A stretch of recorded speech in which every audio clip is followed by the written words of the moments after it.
ಸಿದ್ದರಾಮಯ್ಯ ಅವರು ಇದ್ರೆ ಬೆಟರ್ ಅನ್ನಿಸ್ತದ ನಿಮಗೆ? ಸರ್, ಸಿದ್ದರಾಮಯ್ಯ ಎಲ್ಲ ಕಾಂಗ್ರೆಸ್ ಸರ್ಕಾರನೇ ಬೆಟರ್ ಅಲ್ಲ. ಯಾಕೆಂದರೆ ಫ್ರೀ ಕೊಟ್ಟರೆ ಯಾವುದೇ ವ್ಯಕ್ತಿಗೆ ಫ್ರೀ ಕೊಟ್ಟರೆ ಅವನೇನು ಕೆಲಸ ಮಾಡೋಕ್ಕಾಗಲ್ಲ.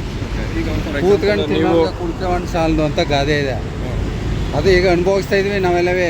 ಹೆಂಗಸರುಗಳಿಗೆ ಗೊತ್ತಿಲ್ಲ, ನಾವು ಕೆಲಸ ಮಾಡ್ತೀವಲ್ಲ, ನಮಗೆ ಗೊತ್ತಿದೆ ಸಾಮಾನು ಏನು ತರಬೇಕು, ಏನು ಖರ್ಚಾಗುತ್ತೆ ಅಂತ. ಫ್ರೀ ಕೊಟ್ಬಿಟ್ಟು ಇವರು ಓಟ್ ಹಾಕ್ಸ್ಕೊಂಡು ದುಡ್ಡು ಕೊಟ್ಬಿಟ್ಟು ಓಟ್ ಹಾಕ್ಸ್ಕೊಂಡಿರೋದು. ಇದು ದುಡ್ಡು ಕೊಡಲಿಲ್ಲ ಅಂದರೂ ಸರ್ಕಾರನೂ ಬರ್ತಿರ್ಲಿಲ್ಲ. ಬಟ್ ಅವರು ಜನಪರ ಸರ್ಕಾರ ಹೇಳ್ಬೋದು. ಯಾರ ಗೊತ್ತಾಗುತ್ತೆ, ಹಳ್ಳಿ ಜನಗಳ ಹತ್ರ ಬಂದರೆ ಗೊತ್ತಾಗುತ್ತೆ. ಹಳ್ಳಿಲಿ ಬಂದು ಕೆಲಸ ಮಾಡಿದ್ರೆ ಗೊತ್ತಾಗುತ್ತೆ. ಅಲ್ಲಿ ಕೂತ್ಕೊಳ್ಳಲ್ಲ. ಅವ್ರಿಗೇನಪ್ಪ ದಿನ ಒಂದೊಂದು ಮನೆ ಚೇಂಜ್ ಮಾಡ್ಕೊತಾರೆ, ಅವ್ರಿಗೇನು ಗೊತ್ತು? ಹಳ್ಳಿಲಿ ನಮಗೆ ಗೊತ್ತಿದೆ ಕಷ್ಟ ಏನಿದೆ ಅಂತ.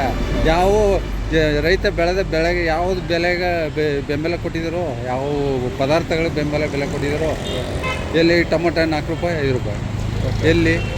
ಈಗ ನೀವು ನನ್ನ ಒಂದು ಪಾಯಿಂಟ್ ಆಫ್ ವ್ಯೂ ಪ್ರಕಾರ, ನೀವು ರೈತರ ಪ್ರಕಾರ ಒಂದು ಪಾಯಿಂಟ್ ಆಫ್ ವ್ಯೂ ಶೇರ್ ಮಾಡ್ತೀರಾ. ಬಟ್ ಅವರು ಸರ್ಕಾರನೇ ನಡೆಸಬೇಕು ಕರ್ನಾಟಕದಲ್ಲಿ. ಅವಾಗ ಎಲ್ಲ ಸಮಯ ಸರ್ಕಾರ ನಡೆಸೋಕ್ಕಲ್ವಾ? ಪ್ರಾದೇಶಿಕ ಪಕ್ಷ ಆದ್ರೆ ಈಗ ತಮಿಳ್ನಾಡು ನಡೆಸ್ತಿಲ್ವಾ? ಆರಾಮಾಗಿ ನಡೆಸ್ಕೊಂಡು ಹೋಗ್ತಿಲ್ವಾ? ಕೇರಳದಲ್ಲಿ ನಡೆಸ್ತಿಲ್ವಾ? ಕಮ್ಯುನಿಸ್ಟ್ ಬರಬೇಕು ನಮ್ಮ ದೇಶದಲ್ಲಿ. ಹಾಗಾದರೆ ಸರಿಯಾಗಿ ಬುದ್ಧಿ ಕಲ್ತ್ಕೊಳ್ಳೋದು ಜನ. ಕಮ್ಯುನಿಸ್ಟ್ ಅಂದರೆ ಕಮ್ಯುನಿಸ್ಟ್ ಅಂದ್ರೇನೆ ಅವ್ರವ್ರ ಕೆಲಸ ಅವ್ರು ಮಾಡ್ಕೋಬೇಕು. ಇಲ್ಲಿ ಕೂತ್ಕೊಂಡ್ತಿ ನಾವು 10 ಜನ ಆದ್ರೆ ಗೇಯವನು ಒಬ್ಬನೇ ಕೆಲಸ ಮಾಡೋ ಒಬ್ಬನೇ, ಹಂಗೆ ಇರೋದು. ಇದನ್ನು ಇನ್ನೂ ಸೋಮಾರಿಗಳು ಮಾಡ್ತಾರೆ ಇವರು ಸರ್ಕಾರದವರು. ಹಲವಾರು ರೈತರ ಇನ್ನೊಂದು ಸಾವಿರ ಸೇರಿಸ್ಕೊಡ್ತೀನಿ ಅಂದರೆ ಓಟ್ ಅವ್ರಿಗೆ ಹಾಕೋದು. ಹಲವಾರು ರೈತರ ಮನೇಲಿ ಬಂದ್ಬಿಟ್ಟು ಸಾಲ ಇರುತ್ತೆ, ಇಲ್ಲ ಅಂತ ಅಲ್ಲ. ಈಗ ನಾವು ಹಳ್ಳಿ ಹುಡುಗ, ನನಗೆ ಬಸ್ ಫ್ರೀಸ್ ಕೊಟ್ಟರೆ, ಇಲ್ಲಾಂದರೆ 2,000 ರೂಪಾಯಿ ಕೊಟ್ಟರೆ ಒಂದು ಹೆಲ್ಪ್ ಆಗುತ್ತೆ. ಒಂದು ವಿಚಾರ ನಾನು ಹೇಳ್ತೀನಿ ಕೇಳಿ ಸರ್. 2,000 ರೂಪಾಯಿ ಪ್ರತಿ ಒಂದು ಹಳ್ಳಿಗೆ ಇಲ್ಲ ಅಂದರೂ 20 ಲಕ್ಷ ಮೇಲೆ ಹೋಗುತ್ತೆ ಒಂದು ಹಳ್ಳಿಗೆ. ಅದು 20 ಲಕ್ಷನ ಹಳ್ಳಿನ ಪೂರ್ತಿ ಉದ್ಧಾರ ಮಾಡ್ಬೋದು ಒಂದೊಂದು ತಿಂಗಳಿಗೆ. ಏನು ಅನುದಾನ ಇಲ್ಲ ಎಲ್ಗೂ. ಬಸ್ಸು ರಸ್ತೆಗಳು ಎಲ್ಲ ರಿಪೇರಿ ಮಾಡ್ಬೋದಲ್ಲ. ಈಗ ಬೆಂಗಳೂರಲ್ಲಿ ಎಷ್ಟು ಜನಕ್ಕೆ 2,000 ಕೊಡ್ತಾರೆ, ಅವರೇ ಲೆಕ್ಕ ಹಾಕ್ಲಿ. ಲೆಕ್ಕ ಹಾಕ್ಬಿಟ್ಟು ಗುಂಡಿಗಳು ಮುಚ್ಚಿಸ್ಬೋದಲ್ಲ ದುಡ್ಡಿಗೆ. ಅರ್ಥ ಮಾಡ್ಕೊಳ್ಳಿ, ಸರ್ಕಾರದವರು 2,000 ಕೊಡ್ತಾರಲ್ಲ, ಅದನ್ನು ನಿಲ್ಲಿಸ್ಬಿಟ್ಟು ಆ ದುಡ್ಡು ತೆಗೆದು ಗುಂಡಿ ಮುಚ್ಚಲಿ. ರೋಡ್ ಆಗಲ್ವಾ? ಅದು ಅರ್ಥ ಆಗಲ್ವ ಅವ್ರಿಗೆ? ಅದು ನೀವು ಹೇಳ್ತಾರದು ಕರೆಕ್ಟ್ ಕಾಣಲ್ವ ಅವ್ರಿಗೆ? ಅದು ಕರೆಕ್ಟ್ ಇಲ್ಲ ಅಂತಲ್ಲ. ಬಟ್ ಬಡವರು ಫಸ್ಟ್ ಆದ್ಯತೆ ಕೊಡ್ತೀವಿ ಅಂತ ಎಲ್ಲಿ ಸಹ ಕೊಡೋದು?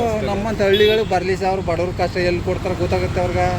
ವರ್ಣ ಕ್ಷೇತ್ರಲ್ಲೇ ತುಂಬ ಒಳ್ಳೇದೆಲ್ಲ ಮಾಡೋರು. ಏನು ಸಹ ಮಾಡಿರೋದಕ್ಕೆ ಅವ್ರವ್ರ ಕ್ಷೇತ್ರ ಮಾಡ್ಕೊಂಡ್ರೆ ಬೇರೆ ಜನಗಳಿಲ್ವಾ? ಓಟ್ ಹಾಕಿಲ್ವ ಬೇರೆಯವರು? ಅವ್ರೊಂದು ಕ್ಷೇತ್ರ ಉದ್ಧಾರ ಆಗ್ಬಿಟ್ರು ಸಾಕು, ಬೇರೆಯವ್ರು ಸಾಯ್ಲಿ ಎತ್ತಾಗ. ರೈತರಿಗೆ ಅಂತ ಅವ್ರು ಏನು ಓಟ್ ಹಾಕಿರೋದು ಎಲ್ಲರೂ ಸೇರ್ ಹಾಕಿದ್ದಾರೆ ಅಂತನ್ನೋದು ಅರ್ಥ ಮಾಡ್ಕೋಬೇಕು ಸರ್ಕಾರದವರು. ಇದೇ ದೇವೇಗೌಡ ಅವರೆಲ್ಲ ಬಂದರೆ ಒಳ್ಳೇದಾಗುತ್ತೆ ಅಂತ ಸರ್. ಕುಮಾರಸ್ವಾಮಿ ಅವರು ಈಗ ಬೆಸ್ಟು, ಪರವಾಗಿಲ್ಲ. ಒಟ್ಟಿನಲ್ಲಿ ಕುಮಾರಸ್ವಾಮಿ ಅವರು ಸುಮ್ಮನೆ ಅನ್ನೋದಲ್ಲ. ಕುಮಾರಸ್ವಾಮಿ ಅವರು ಸರ್ಕಾರ ಚೆನ್ನಾಗಿ ನಡೆಸ್ತಾರೆ. ಅವರು ಒಂದು ಇದರಲ್ಲಿ ಅವ್ರ ಸರ್ಕಾರದ ಟೈಮಲ್ಲಿ ಹಳ್ಳಿಗಳಿಗೆ ಹೋಗಿ ಅಲ್ಲೇ ಅವರ ವಾತಾವರಣ ತಿಳಿದು ಇದು ಮಾಡಿರೋರು. ಇವರು ಸಿದ್ದರಾಮಯ್ಯನವರು ಲಾಯರ್ ಮಾಡಿದ್ದೀನಿ ಅಂತಾರೆ. ಲಾಯರ್ ಓದಿರೋರು ಹೆಂಗೆ ದುಡ್ಡು ಫ್ರೀ ಕೊಟ್ಟರೆ ಏನಾಗುತ್ತೆ, ಇದು ಕೊಟ್ಟರೆ ಏನಾಗುತ್ತೆ ಅನ್ನೋದು ಗೊತ್ತಿಲ್ವಾ? ಓದಿರೋರೇ ಹೆಂಗೆ ಮಾಡಿದ್ರ? ಇವರು ಮೇಲೆ ತೋರಿಸ್ತಾ ಓದ್ದವನು ಇದಾಗಬೇಕಾಯ್ತು ಪ್ರಧಾನಿ ಮಂತ್ರಿ ಅಂತ. ಈಗ ಓದ್ಬಿಟ್ಟು ಏನು ಮಾಡಿದ್ರು ಇವರು?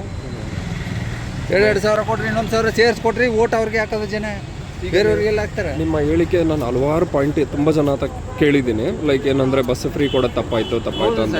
ಅದು ಅವ್ರಿಗೂ ಗೊತ್ತಿರುತ್ತೆ. ಬಟ್